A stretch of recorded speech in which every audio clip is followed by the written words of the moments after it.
자, 여러분 안녕하십니까? 달러 강세가 지속되는 가운데 좀 조정이 나오자 여기저기서 달러 약세다. 그리고 시세의 방향이 틀렸다. 이렇게 얘기하는 사람들이 많은데 제가 뭐 저번 주에 목 상태가 상당히 안 좋아서 방송을 한두 번 안 했더니 뭐 이런저런 얘기도 나오는 것 같아요.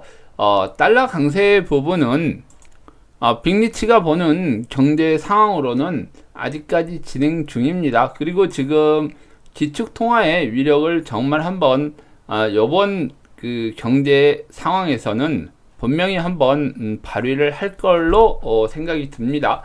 그리고 이제 아래 보면 공공계의 환율 전쟁을 준비 중인 미국이 지금 작전을 수행 중이다. 이런 부분을 가지고 한번 오늘 이 타이틀에 대해서 설명을 해 보겠습니다. 그러니까 미국 같은 경우에는 어느 특정 나라 하나하고 환율 전쟁을 해도 버거운 게 아니라 여러 나라와 정말 싸움을 하는 전쟁, 그리고 환율 전쟁까지도 수행이 아마 가능하리라고 보여집니다. 그리고 이 빅리치는 다음 카페에 빅리치의 경제 흐름을 알아야 재테크도 성공한다의 카페지기입니다.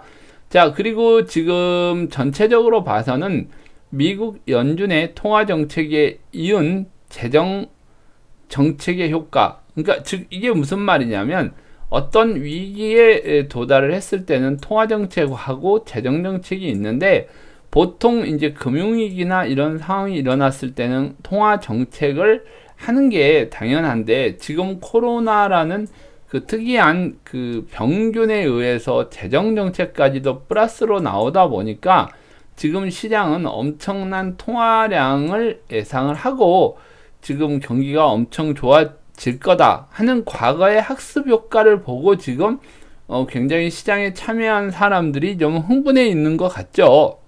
자, 분명 금융위기 때는 통화 정책을 가지고 그 위기를 하나하나 메꿔 나갔는데, 지금은 이걸로도 부족하다고 해서 재정정책까지 하고 있어요. 근데 이제 요번에 나온 통화정책은 좀 희한하게 작년 9월부터 레퍼를 통한, 즉 환매 조건부 채권으로 은행에 돈을 풀었다가 지금 걷어들이고 있는 상황이거든요. 자, 요런 부분도 우리가 한번 지속적으로 알아보면서 시장을 한번 보기로 하겠습니다.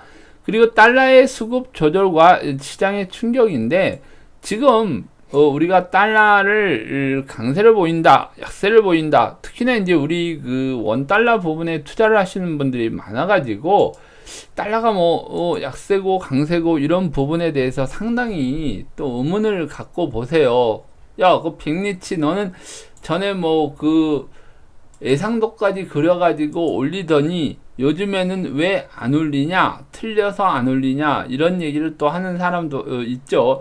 그러니까 여기가 지금 17년 말부터 달러 강세를 준비를 해야 된다고 여러분들하고 지금 시장을 봤었죠. 이제 제가 강력하게 시세의 전환이나 이제 이 경제 전망이 가능하다고 여러분들하고 이제 증명을 해보자, 이렇게 해서 이제 얘기를 했던 부분인데, 정말 2018년도까지 이 중반까지 이렇게 옆으로 횡보를 하다가 실질적으로 달러는 여기서부터 좀 강세가 나왔었죠. 2018년 초부터 나오기 시작을 했습니다. 그래서 나왔는데 우리나라에 이제 반영이 된 거는 여기 조금 그 초에 약세를 보이다가 다시 강세를 보이고, 여기서부터 올라가서 어느 정도 상황이 나오자 빅리치라는 사람은 여기서 굉장히 박스권이 길게 나올 거다 하고 이런 얘기까지 예상을 합니다. 요거는 이제 우리 카페에 나와 있으니까 한번 그 과거에 예상을 했던 부분들을 한번 보시면은 잘 아실 거예요.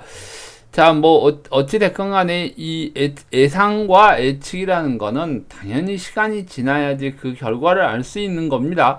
그래서 이게 이제 또 여기서부터 강세를 나오고, 또 여기 부분에 가서는 제가 이제 여기서부터는 굉장히 그 해외 송금하시는 분들 뭐 이런 분들이 계셔가지고, 자, 여기는 이제 차라리 여기서 이 물린 사람들이 있겠죠. 위에 올라가면서 이 물린 사람들은 차라리 인버스를 사든지 아니면은 시장 대응을 하면서 매도 매수를 하면서 시장을 보라고 그래서 여기 꺾임, 그리고 여기 나오는 이 꿀럭이는 이 점까지도 다 지금 제가 예상을 해 드려서 정말 이렇게 큰 상승까지 나왔는데, 여기 이제 한번 여기 올라가면서 이 부분에서 제가 이제 1136원까지 갈 가능성이 높다고 했는데, 정말 그 달러 인덱스가 정말 미친 듯이 한번 그 약세를 보인 적이 있었는데, 우리는 그걸 완전히 거부해버리고 위로 올라갔습니다. 이런 상황은 어떤 상황이냐면, 우리 그 원달러 투자자들이 전부 이게 원 강세 이 밑에까지 보고 있었기 때문에 이걸 바로 위로 올려버렸다고 저는 생각을 합니다.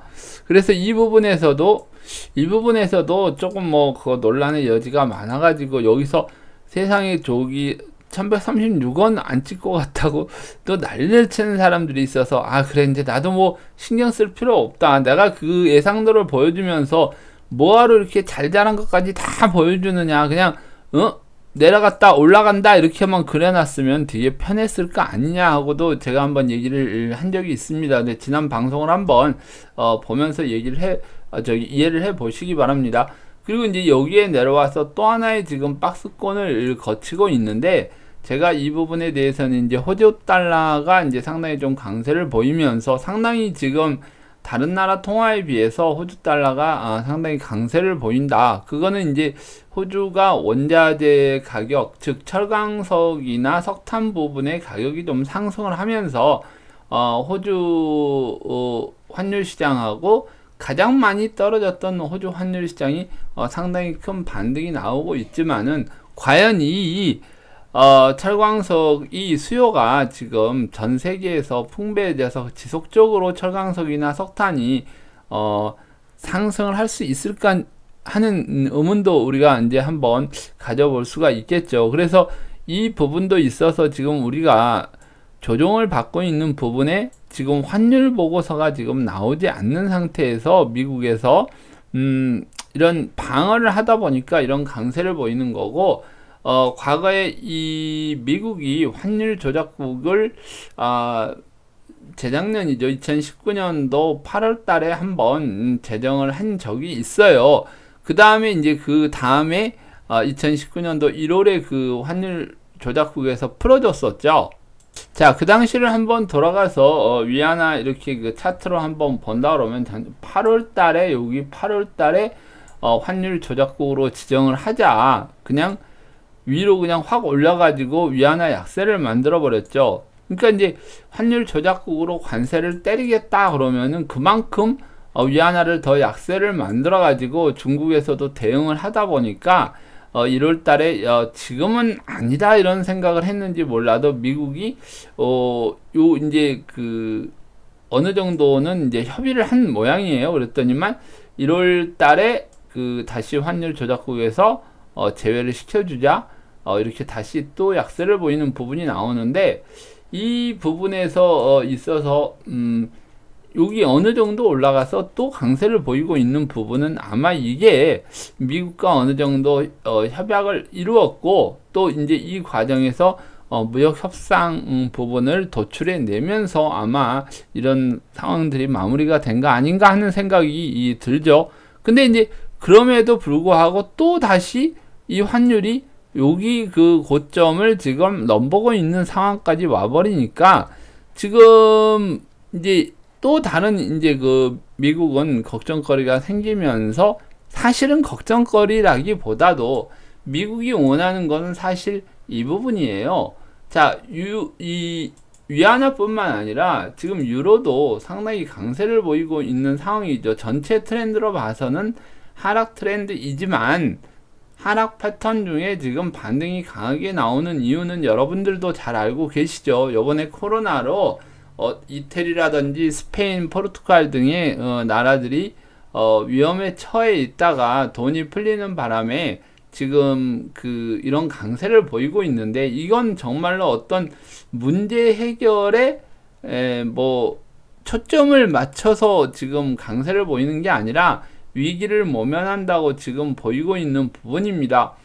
근데 이게 지금 재밌는 게 뭐냐면 2018년, 19년부터 지금 이 그 유로가 약세를 보이는 이유는 유로가 지금 그 뉴스에는 크게 나오질 않았지만은 분명한 건 여러분들이 찾아보시면 알겠지만 유로가 달러에 도전을 하는 짓을 해요. 이 부분은 상당히 의문스러운 부분인데 지금 전체적으로 그 달러가 유통되는 부분이 60%가 훨씬 더 넘거든요. 그 나머지 이제 그 어느 부분들을 유로화, 파운드와 엔화가 이 시장을 장악하고 있는데 그 중에서도 이제 유로 부분이 이제 전체적으로 나머지 부분에서는 한 50% 정도를 차지하고 있기 때문에 달러 인덱스 구성하는 거하고 똑같습니다. 그래서 지금 3천억 달러 정도의 그 에너지를 수입을 하는 거를 모두 그 유로화로 거래를 하겠다. 과거에 미국이 달러 패권을 잡기 위해서 에너지 거래를 모두 달러로 한 부분을 우리가 이제 조금 상기해 볼 필요가 있겠죠. 그때처럼 유로도 무역 결제에 유로화를 사용하겠다. 그래서 이제 이런 상황을 지금 미국이 주시하면서 이번 환율 전쟁은 유럽과 중국 그리고 신흥국 이머징 마켓들을 모두 어울러서 정말 한번 호되게 혼을 내자고 아마 이제 작전을 지금 수행을 하고 있는 것 같고, 이게 뭐 득인지 실인지는 모르지만 이 와중에 또 코로나라는 바이러스가 전 세계에 퍼지면서 이 록다운이 나오면서 문제가 지금 굉장히 심각하게 그 발생을 하죠. 전체 경기가 멈춰버리니까 자급자족이 가능한 미국만 별 문제가 없고 나머지 나라들은 정말 패닉에 빠지고 계속 부채에 허덕이는 상황이 지금 만들어집니다. 그래서 지금 이태리나 그 스페인이나 포르투갈이나 이런 그 과거 피그스 나라들에 해당하는 나라들이 상당한 위기에 처해 있는 상태에서 만약 여기서 자금이 집행되지 않으면은 상당히 문제가 생길 수 있다. 그래서 지금 엄청난 자금을 풀고 있음에도 불구하고 유로가 시중에 풍부해지는데도 불구하고 오히려 유로가 강세를 보이는 부분, 이전에는 미국에 문제가 생기고 달러를 푸는데도 달러가 강세가 나왔었죠. 정말 이상한 정말 현상들이 이렇게 나오는 과정인데 과연 이 그 달러 패권에 도전하는 유로를 가만 이렇게 보고 미국에서 있을 것 같지는 않죠. 그래서 제가 재작년부터 여러분들에게 예상을 해드리는 게 분명히 문제가 생기면 유럽 쪽에서 생겨서 유로에 대한 문제가 상당히 발생을 할 거다. 그리고 이번에 한일 전쟁의 주 타켓은 중국보다도 유럽이 될 거라고 여러 번 여러분들에게 강조를 해드렸던 부분입니다. 자, 그러면 달러는 어떤 정책을 펼치고 있을까요? 이 지금 달러의 수급 조절과 시장에 다가오는 충격이 있을 수 있다는 부분을 우리가 요 뒷장에서 한번 보기로 하고요. 기축통화에 도전하는 유로화가 지금 방금 설명드리는 부분이고, 이 위안화는 디지털 위안화를 발행함으로 인해 가지고 지금 달러에 도전을 하고 있다고는 하는데, 지금 이 디지털 위안화가 단순히 우리 뭐 카카오페이나 서울페이나 뭐 삼성페이처럼 단순히 지급수단으로만 사용된다 그러면 이게 무슨 달러에 대한 도전을 하는 디지털 위안화가 되겠습니까? 그러니까 얘네들은 이런 지불 수단을 가지고 에너지도 이 디지털 위안화로 사고 어떤 수출입도 디지털 위안화로 하겠다고 해서 지금 도전을 하는 건데, 지금 이 도전하는 목표는 유로나 위안화나 거의 결제 대금이나 이런 그 국제 거래에 사용되는 부분들을 자기 통화로 유도하겠다는 지금 의도가 강한 거죠. 자, 기존의 그 달러가 패권을 잡기 위해서 베트남 전쟁이라는 것도 했고, 그 다음에 이제 석유 전쟁 통해 중동을 장악을 해서 모든 거래를 달러로 하게 했기 때문에 이거를 보고 얘네들이 도전을 한단 말입니다. 근데 지금 중동도 가만히 놔두려고 하고 있지를 않죠. 그래서 지금 나오는 이런 부분들이 이런 부분들이 이제 서서히 그 두각이 시작되고 있는데요. 중국보다도 유로존에 대한 리스크가 더 지금 첫 번째로 나올 수가 있는데, 이 첫 번째가 이제 뭐 기존에 피그스에서 분류되는 남유럽 뭐 위기 부분이 일단 첫 번째로 있을 수가 있겠고요. 그 다음에 이제 두 번째로 나오는 부분이 6월 30일에 예고된 그 브렉시트 부분이 과연 어떻게 될 것인지, 그리고 지금 독일 같은 경우에도 어제 저기 공장 주문 비율이 전월비 그 마이너스 25.8%가 나왔어요. 공장 주문한 게 그 예상치가 마이너스 19.9%였는데, 예상치 전월비 대비 전월비 3월은 마이너스 15% 정도가 나왔다고 하는데, 이게 지금 전월 대비 마이너스 25.8%가 빠져가지고 지금 독일 경제 상황도 그다지 녹록치는 않고 있다. 지금 이렇게 지금 보여지는 상황입니다. 그래서 유럽도 지금 좀 상당히 문제가 지금 많이 발생을 하고 있는데, 지금 그 다음 페이지를 한번 보시면은요, 이 무디스에서 그 미국 경제가 2025년까지 완전 고용을 회복하기 어렵다. 그리고 세계 경제 실질 GDP 성장률은 마이너스 4.5%다. 제가 요 뒤에다 써놓고 생각해서 하려고 그러니까 자꾸 헷갈려가지고 넘어갑니다. 그래서 독일 4월 공장 주문 비율은 지금 이렇게 마이너스 25.8%, 예상치는 마이너스 19.9%였다는 거를 알고, 전월에는 3월 달에는 이제 그 15.0%였습니다. 그러니까 이게 굉장히 지금 상황이 안 좋아지고 있는 거죠. 그리고 방금 그 한 페이지를 보셨던 부분이 미국의 그 연준의 국채 매입 규모죠. 그러니까 RP를 발행해주는 부분이 25억 불 정도 축소가 돼가지고 일주에 지금까지 225억 달러를 매수를 해주다가 지금 이제 200억 달러로 줄인다고 하죠. 그래서 우리가 차트를 계속 봤던 부분이 이게 44억 불까지 줄었다가 다시 45억 불로 늘었는데, 이제 다음 주부터는 40억 불로 축소를 한다는 얘기입니다. 그래서 이걸 지금 보시면은 여기서 지금 44억 달러까지 줄어들다가 이제 45억 달러까지 늘어났는데, 이게 이제 다음 주에 40억 달러로 줄어든다 그러죠. 이제 이 상황에서 과거처럼 마이너스 2009년도, 8년도, 9년도처럼 이게 이제 마이너스로 오히려 채권 매수를 해주는 게 아니라 채권 매도가 나온다 그러면 분명히 시장에 충격은 다가올 거라고 생각을 합니다. 왜냐하면 지금 이 돈은 임의적으로 통화정책으로 풀었던 돈이에요. 다른 돈보다도 이 통화정책을 먼저 썼던 이유는 재정정책을 사용하기 위해서 미리 시장의 충격을 방어하기 위해서 풀었던 돈인데, 이 지금 그 재정정책이 실효화되면서 이 부분을 지금 걷어들이고 있는 부분이란 말입니다.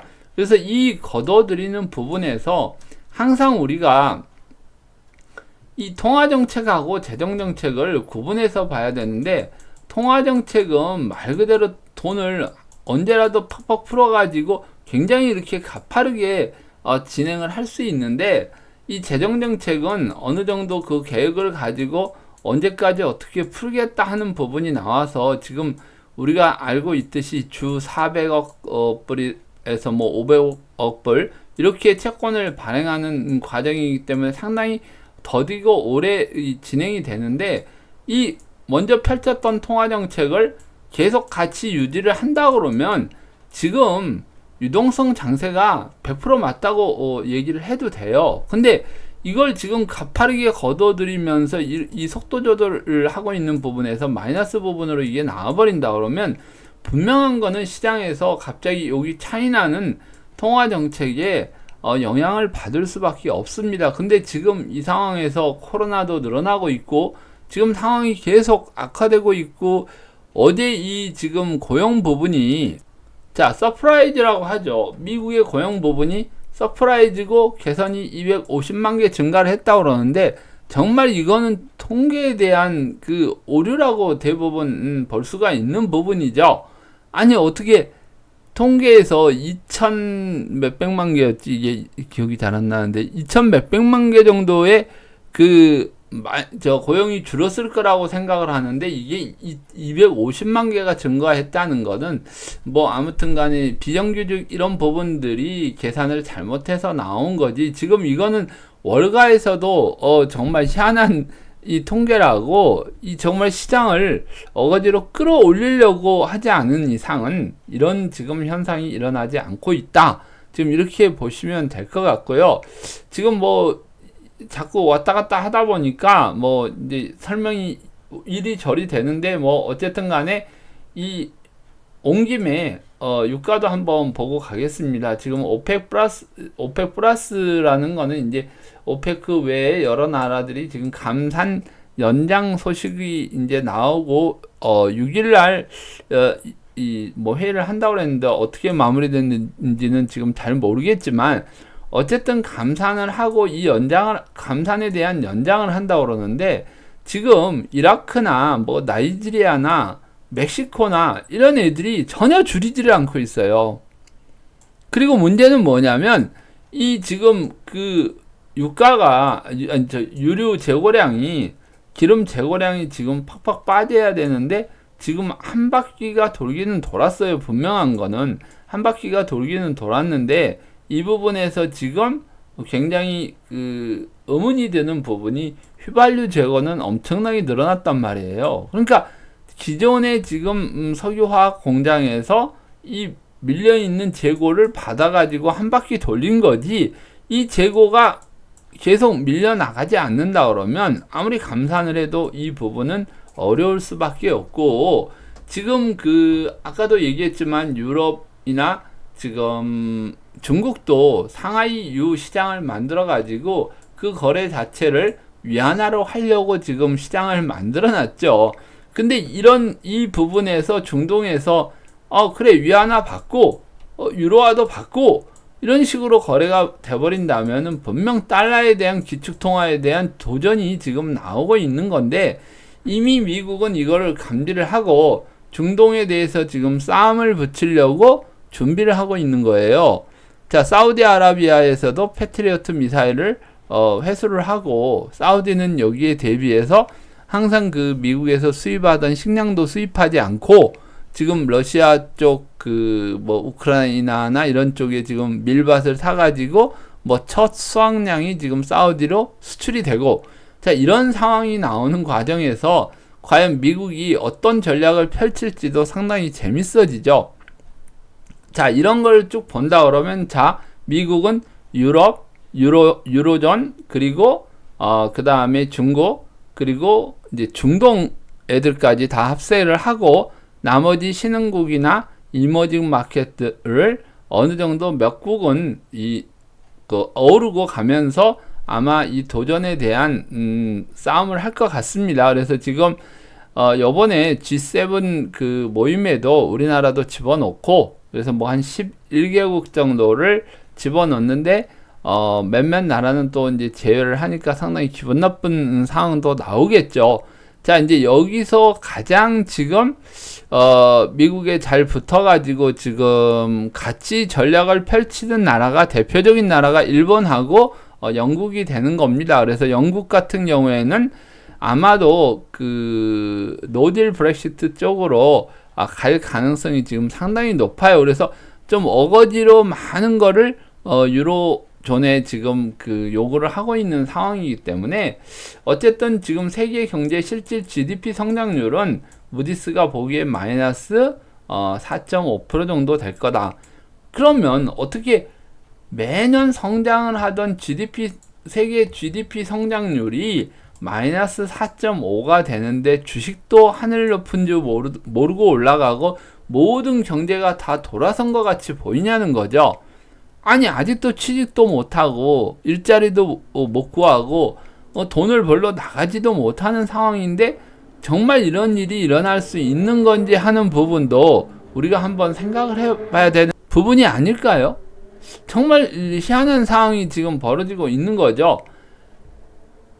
자, 시장은 항상 그래왔듯이 흘러가는 과정 중에서 이상 변동이 일어날 수도 있고, 정말로 여기서 모든 걸 다 추스리고 정말 하늘 높은지 모르게 올라갈 수도 있을까요?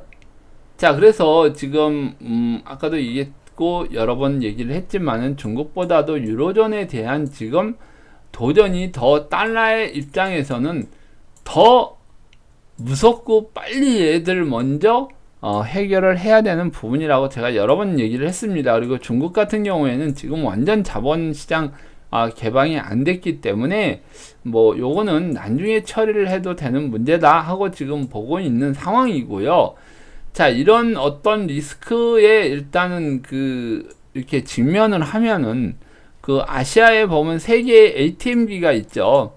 ATM기가 한국 아닙니까? 이게 보면 한국 같은 경우에는 뻑하면 여기서 돈을 빼가고 구포펀드에서도 제일 먼저 빼가고 리스크가 생기면 여기서 빼가지고 자기들 위기를 먼저 모면하는 이런 상황이 나오기 때문에 뭐 이런 별명까지 붙어있는 나라에서 웬만큼 자금을 가지고 있지 않으면 방어 자체가 어려워진다는 걸 우리가 알 수 있죠. 지금 홍콩 달러 페그제도 언제까지 이걸 지금 방어를 해주겠습니까? 그래서 지금 계속 방어는 하고 있는데 일부에서는 이 달러가 중국에서 나오는 달러라고 또 얘기를 하는 경우도 있습니다. 하지만은 지금 홍콩의 지금 외환 보유고를 보면 그다지 뭐 줄거나 늘거나 하는 이 부분은 감지되고 있질 않기 때문에 아직까지는 큰 문제는 없다고 볼 수 있지만, 만에 하나 홍콩의 달러 페그제가 흔들리기 시작한다 그러면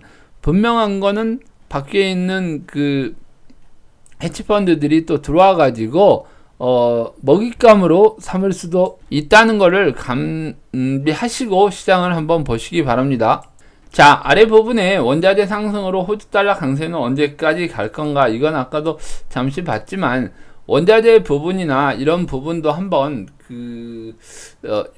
요 시간에 한번 검토를 해 보도록 하겠습니다. 먼저 주식이나 뭐 이 해외 차트로 넘어가 가지고 이 부분은 다시 한번 설명을 드리도록 하겠습니다. 자, 일단 원자재 하면은 우리가 일단 원자재 지수부터 보고 가죠.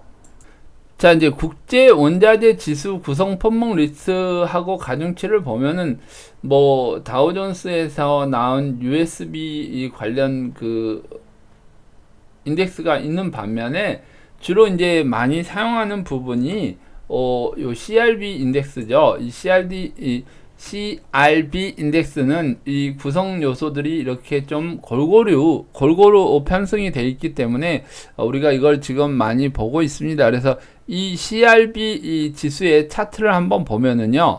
자, 현재 바닥을 찍고 달러가 굉장히 강세를 보였던 부분까지 찍고 지금 달러가 약세를 보이는 이 부분에서 지금 여기 정도 어떻게 보면 약간 38% 정도 될 것 같죠. 이 고점에서 저점을 한번 연결해 보면은 아직 50%는 안 된 것 같고, 지금 요런 조정을 받고 있기 때문에 아마 달러 강세가 이어지는 상황이 나온다 그러면 다시 지금 하방으로 향할 가능성이 지금 높은 상황이다. 물론 아직까지는 달러가 완전히 돌아섰다고 볼 수 없기 때문에 여러분들이 요거는 참고로 해서 지금 한번 보시기 바랍니다. 자, 그리고 자, 본 김에 그러면 금과 은도 한번 보는데요. 제가 요거는 우리 카페에서 저번에 글을 쓰면서 아마 해놓은 게 있을 것 같은데, 자, 요거는 지금 여기 빅리치의 경제 흐름을 알아야 재테크도 성공한다의 카페는 지금 회원 모집을 지금 안 하고 있습니다. 너무 신규하고 기존 회원들의 지금 실력 차이나 이해도가 좀 떨어지기 때문에 잠시 동안은 회원을 받지를 않으니까 일단 준회원으로 가입해 놓으셨다가 향후에 어느 정도 좀 안정이 되면 저희들이 그 정회원으로 다시 올려드리도록 할 테니까 신청만 일단 해 놓으시기 바랍니다.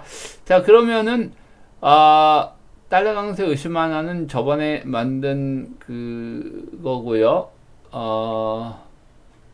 자, 너무 글들이 많이 갑자기 올라와가지고 경제 전망을 한번 봐야 되겠네요. 자, 경제 전망 보시면은 자, 여기 다가오는 변곡일과 중대 변화 사항을 지금 제가 이제 글로 써 놨는데요. 여기에 이제 쭉 읽어 보시면은 뭐 어떤 상황이 나오는데, 지금 방금 보셨던 자산 연준의 자산 증감 부분을 지금 여기 올려놨었고요.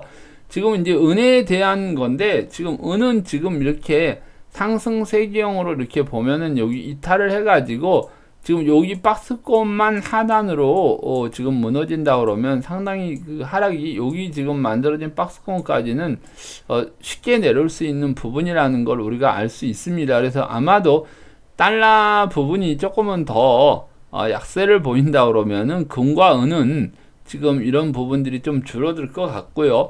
이 금도 이렇게 변형된 헤드앤숄더를 지금 만들 가능성이 높다고 그랬죠. 그러니까 이거는 이 상황을 보고 이거는 이제 예상대로 그리는 거나 마찬가지라고 생각하시고 보시면 됩니다. 그리고 지금 이 금도 여기 쐐기를 그렸는데 상승 쐐기를 지금 벗어나 가지고 60일 이동평균선을 지금 도전을 하고 있는 부분인데, 자, 이 부분도 한번 보시면은 지금 금이 그 60일 부분도 지금 여기까지 지금 내려왔다가 지금 보이고 있습니다. 그러니까 여기서 지금 글을 썼던 요번에 쓴 건가? 요번 주말에 썼네요. 저게 요번 주말에 쓴 글이기 때문에 그냥 봐도 되겠네요.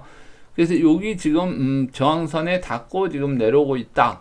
그리고 이제 이 부분도 WTI도 역시 상승 쐐기형에서 벗어나 가지고 지금 방향성을 모색하는 거고, 제가 그 원유 부분은 30에서 40달러까지는 충분히 반등이 나올 수 있다고 여러분들과 시장을 봤기 때문에 이 상황만 보더라도 달러가 잠시 조정을 받을 수 있다는 것도 아마 알 수 있을 겁니다. 그래서 지금 우리 시장은 미리 그 변곡일을 얘기를 해드리면 6월 12일 그리고 7월 1일 7월 6일에 지금 변곡을 남기고 있는데, 7월 1일하고 6일이 상당히 큰 변곡이기 때문에 우리나라도 어느 정도 저항이 올라가면은 이런 부분으로 약간은 조정이 나오거나 아니면 이런 조정이 또 이렇게 나올 수도 있다는 것만 한번 염두하시고 시장을 보시기 바랍니다. 자, 그래서 이 은, 금 다 봤고요. 자, 이제 우리나라 원달러 환율도 방금 아까 봤듯이 분명한 거는 달러인덱스도 한번 여러분과 한번 보면은요, 항상 지금 굉장히 그 달러 인덱스가 약세를 보이고 있는데, 자, 아까 봤던 부분에 우리나라의 2018년 초부터 이렇게 시작하는 부분이 거의 흡사하죠. 그래서 이 원달러 환율하고 달러 인덱스는 다르게, 원달러 환율은 여기서 박스권을 이렇게 좀 평범하게 만들었는데, 얘는 위로 올라가려는 힘이 강하면서 박스가 만들어진 상황이죠. 그리고 나서 어느 정도 갔다가 이 큰 상승이 나오기 전에 또 이런 하락 조정이 나왔어요. 그러면 이 하락 조정 다음에 더 큰 게 나오겠네? 그럼 이게 이제 아마 나오게 되면 105달러 정도까지 나올 수가 있다는 지금 상황을 여러분과 지금 보고 있는 겁니다. 그래서 이 추세도 이렇게 그려보면 이 가운데 추세가 굉장히 그 중요한 추세가 되고, 제가 여기다 그려놨나 모르겠는데요.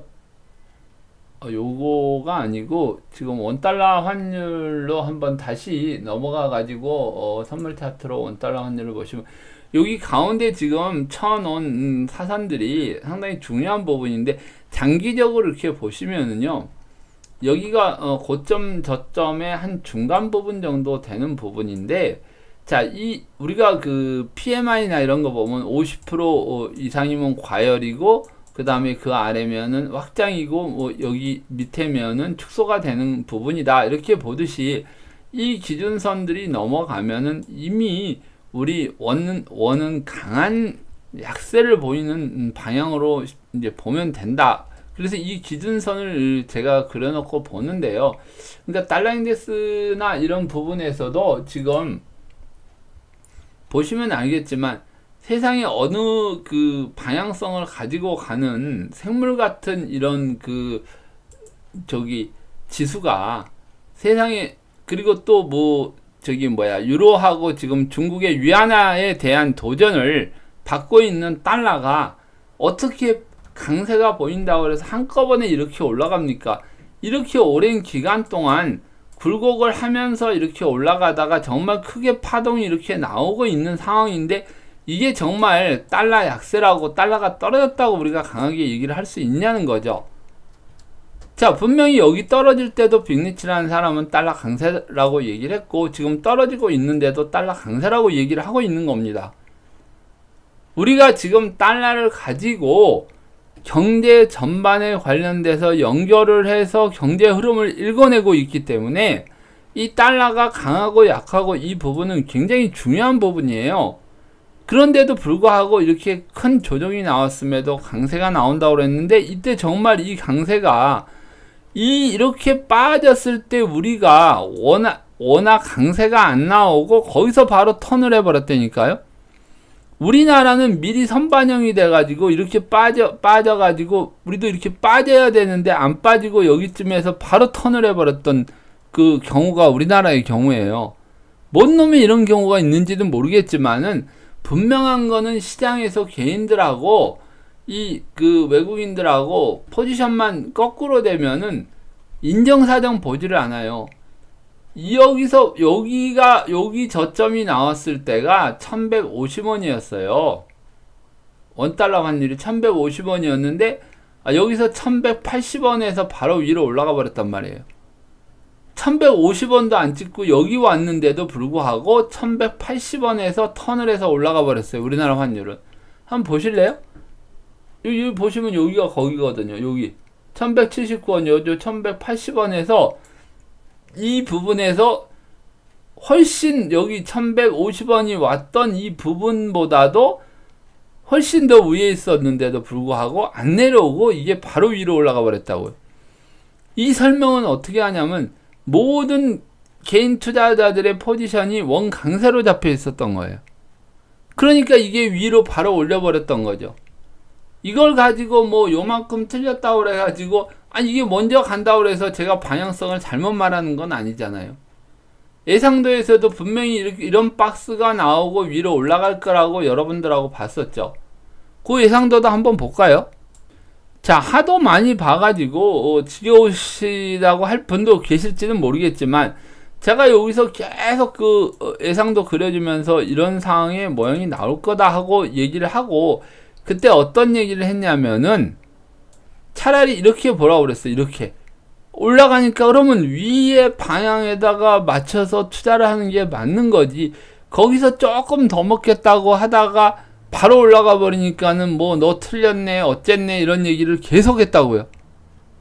그 다음부터는 이제 예상도가 좀 그리기가 싫은 거예요. 막 스트레스 받으면 누가 예상도 그리려고 하겠어요. 이처럼 제가 왜 이 얘기를 또 한번 거론을 하냐면은 개인들이 가진 포지션하고 메이저 세력들이 가지고 있는 포지션은 분명히 달라요. 자기들이 이익을 내기 위해서는 이 컴퓨터가 매매하는 부분들은 피도 눈물도 없어요. 그냥 방향을 그냥 확 틀어버릴 때는 확 틀어버리고 그냥 수익 나는 쪽으로만 움직이기 때문에, 아마도 내일 우리나라 이 선물 차트를 이렇게 보시면은 환율도 지금 여기 시장에서는 조금 많이 밀리고 돼서 한 1200원대 초반에 지금 맞춰져 가지고 아침에 뭐 시작을 할 거니까, 분명한 거는 오늘 저녁에 미국 시장이나 뭐 고용 부분이 잘못된 부분이 아니라고 하면은 인정이 어느 정도 된다 그러면 내일 아마 우리 오전 시장은 주가 상승하고 환율 강세로 출발을 할 겁니다. 근데 이제 이걸 보면은 우리도 이제 부담감이 이제 슬슬 다가오는 부분들이죠.